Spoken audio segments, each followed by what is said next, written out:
Welcome back to Outside the Beltway. I'm John Fredericks, your blowtorch, your free speech in America. Happy Thanksgiving to all. Just a reminder, I am off tomorrow. Filling in for me will be Killer Carl, 6 to 8 a.m., 8 to 10. Professor Phil Klein, Liberty University. Then Best ofs Thursday and Friday, and we will see you Saturday for Godzilla Wins. We hope everybody has a great Thanksgiving. We've got a 3-set coming up. But first, man, if you're traveling, do you have your sat phone yet? Because I got one right here. I got one. Joe's got one. Ann's got one. I got 3 of these, all for free. Why would I spend $1,500 when I can get this for free? Now, all you got to do, I don't care what sell. We travel all the time. We're all over the place. Got the Trump bus. Who knows where we are? Broke down a couple times in the middle of nowhere. No problem. Don't need cell service. When I got my sat phone, baby, that's all you got to do. Pop the antenna, point it towards the sky. Doesn't matter where you're on. You can call anybody, anytime, any place. Here's the beauty of this. It's free. Now, go to the store, $1,500. I don't know about you. I don't have $1,500 lying around, especially for the holidays. But free is free. This is Bernie Sanders free. Now, you get it for free. All you got to do is you get 90 minutes a month for $89, 90 minutes, and they roll over. So if you go a month, only talk for a half hour, that other 60 minutes, it rolls over in perpetuity. So you build them up over time. Use it when you need it, always. And your family can call you on it. To always have it handy, and it's free. Best thing that you can do. I use this all the time. You'd be shocked at how many times this comes in handy. And all you have to do, folks, is go to sat123, sat123.com, sat123.com. Sign up right now.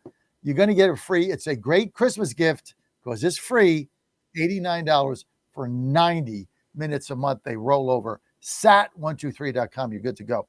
Okay, joining me now, we've got Casey Crosbie. She's the co-chair of the Republican National Committee. We also have, I got to say her name correctly. I think I got it. Elise Nishala. She's the comptroller of Indiana. Would have voted in favor of the redistricting. Thank you for that.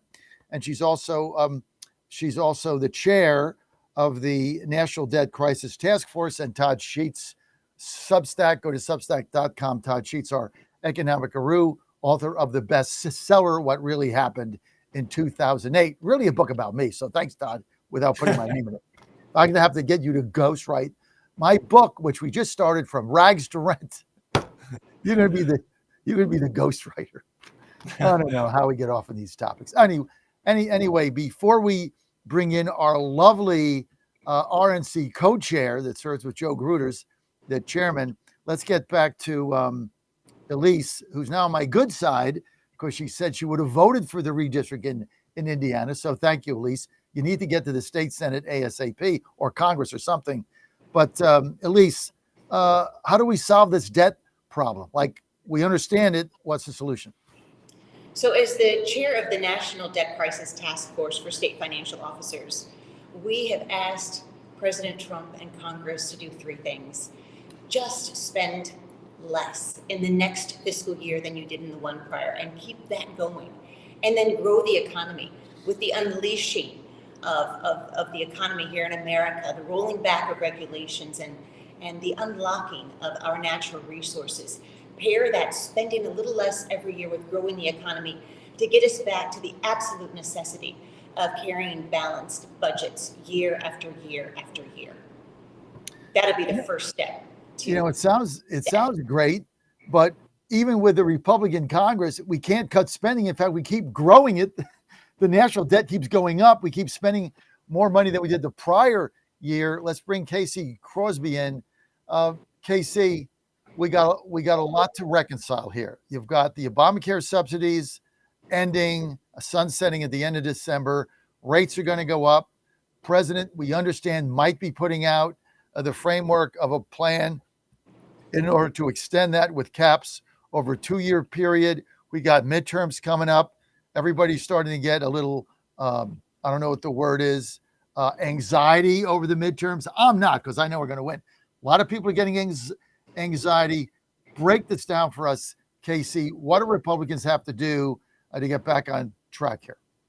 So listen, I don't have any anxiety going into 2026 either. I think Elise brings up some good points about 2026 is going to be a good year for Republicans. We've seen this year alone a lot of deregulation, which of course impacts people's pocketbooks. In 2026, we're going to see the impact that the big, beautiful bill has on people's pocketbooks too, with decreases in tax and tax cuts, no tax on tips, and all the great things that happened in that big, beautiful bill. And so we feel very good and confident about where the economy is going and how this is going to impact our midterm elections. Todd, one of the things that has not taken hold is the positive effects of President Trump's one big beautiful bill. For instance, all the small businesses that get to deduct their entire first year investment. Like Ann and I own a small company. We own 23,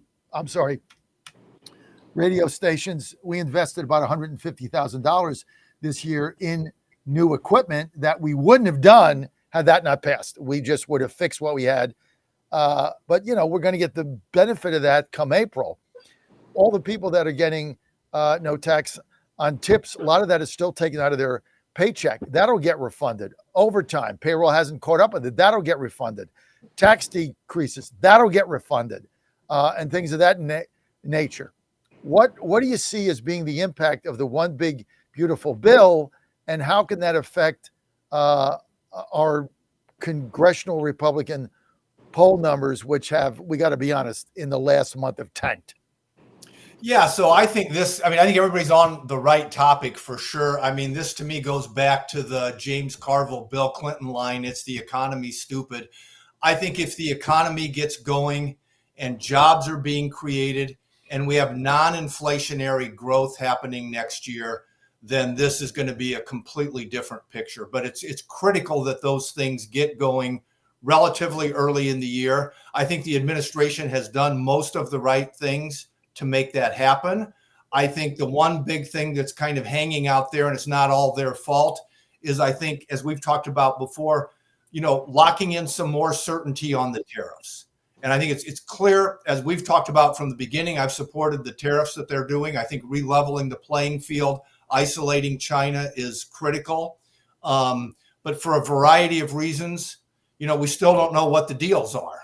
And we don't even know if there's going to be any deal. So I think the Supreme Court making a decision, and then whatever that is, the administration stepping in and kind of finalizing and getting some fixed numbers on the table so businesses know what the rules of the game are. Those are the key things. And then I think after the economy starts growing, they do have to focus on the deficit.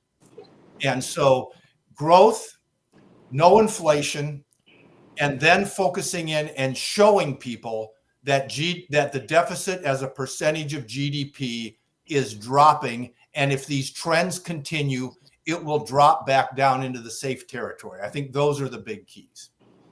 Casey Crosbie, the wild card in this is going to be the Supreme Court decision on President Trump's tariffs. If that goes down, that's going to create unbelievable chaos in the marketplace. And I'm not even sure we know what the alternative is, because technically we're going to have to give all this money back, which we don't have.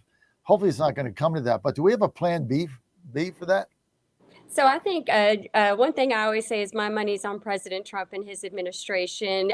We've seen time and time again these things go to the Supreme Court, and he continually comes out with positive outcomes. And I think we're going to have to wait and see what happens. And what the ruling says, I mean, we can't even begin to think, Right. should it not go our way, what that ruling is going to entail. And if there's one thing I know for sure is out representing President Trump in the capacity that I'm in, is you never get ahead of the president and his administration on how they're going to handle things. And so I think right now we're just in a holding pattern.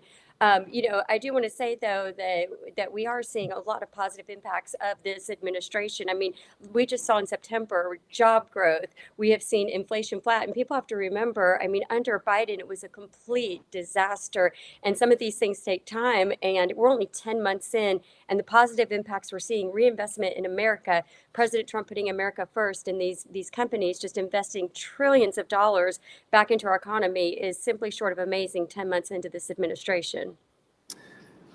Casey Crosbie with us. Casey is the co-chair of the Republican National Committee. Casey, we got a special election coming up in Tennessee. Matt Van Epps, the Republican nominee there. That's a Trump plus 20 district. The Democrat that the party put up is a complete whack job. What does that look like? Because that's next week, isn't it? Tuesday, right? Yeah, it's on Tuesday. In fact, Tennessee, the district borders my home state of Kentucky. So I'm taking a team from Kentucky. I'll be in the state on Saturday. We'll be out knocking doors, getting out the election day vote. And right now, it looks like early voting is going pretty well for us. We are getting positive feedback and positive data back on the early voting. And, simply, she's just imploding. I mean, our research team has found some of the most amazing things. I think last night I even saw where we found that she said that men can give birth. She has commented that she hates everything about Nashville, the bachelorette parties, the country music scene. It's amazing to me that she could even be a candidate for Congress. Nashville and this district in Tennessee is amazing. Like I said, it borders my home state. Eventually, I'm going to have a daughter practicing law in Nashville next year, and I can't wait for her to be there. It's just a thriving place for people to be, and I think she's totally disqualified as a candidate. How much time we have? 2 minutes. Tyler, put up cut 8. Here's a flashback from 2019. State Senate Rep Afton Ben, who's the Democratic candidate, dragged out of Governor Lee's office. This is unbelievable, the people they're putting up. Go ahead, Tyler, roll it.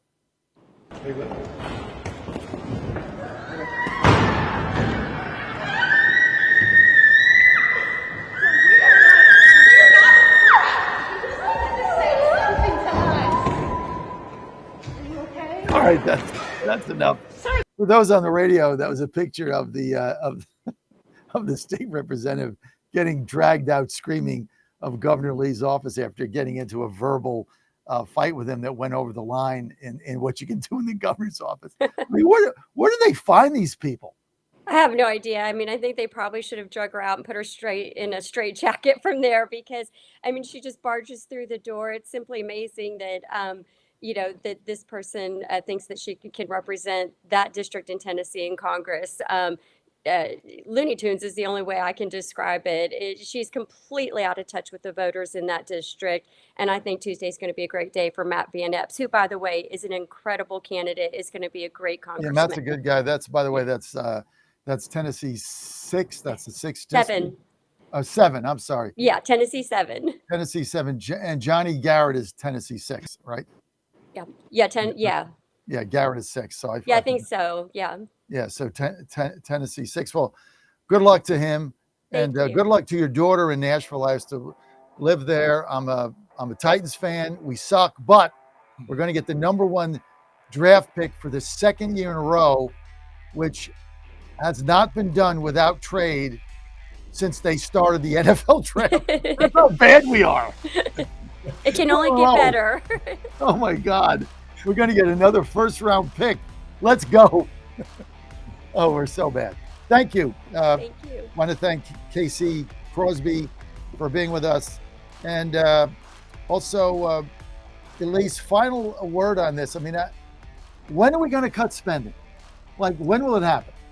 We are building a massive amount of support from the states, a real move of federalism to get behind President Trump and every member of Congress to put big time wind in their sails to restore this country's fiscal solvency. President Trump deals with the big issues, and we anticipate he'll be willing to turn his attention to the national debt. Todd Sheets, you can follow Todd Sheets on Substack. He doesn't charge anything like I do. I think we're the only 2 people on Substack without a paywall, Todd. You and I aligned again. You got to ghostwrite my book, Todd.